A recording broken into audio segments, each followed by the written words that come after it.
أعوذ بالله من الشيطان الرجيم నేను శపించబడిన బహిష్కరించబడిన శైతాన్ నుండి రక్షణ పొందటానికి అల్లాహ్ శరణు వేడు.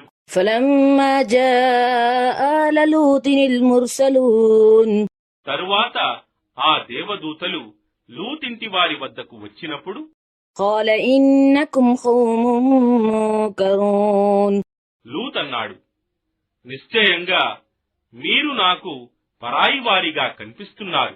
قالوا بل جئناك بما كانوا فيه يمترون వారన్నారు, కాదు, వాస్తవానికి వారు దుర్మార్గులు దేనిని గురించి సందేహంలో పడి ఉన్నారో దానిని, ఆ శిక్షను తీసుకుని నీ వద్దకు వచ్చాము. وأتيناك بالحق وإنا لصادقون మరియు మేము నీ వద్దకు సత్యాన్ని తెచ్చాము, మరియు మేము నిశ్చయంగా సత్యం పలుకుతున్నాము.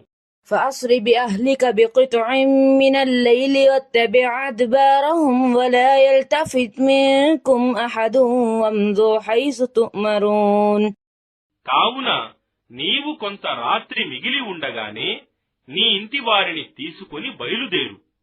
నీవు వారి వెనుక పో, మీలో ఎవ్వరూ కూడా వెనుదిరిగి చూడరాదు. మరియు మీరు మీకు ఆజ్ఞాపించిన వైపునకే పోతూ ఉండండి. وقضينا إليه ذلك الأمر أن دابر هؤلاء مقطوع مصبحين మరియు మా దూతల ద్వారా మా ఆదేశాన్ని అతనికి ఇలా తెలియజేశాము, నిశ్చయంగా తెల్లవారేసరికి వారందరూ సమూలంగా నిర్మూలించబడతారు.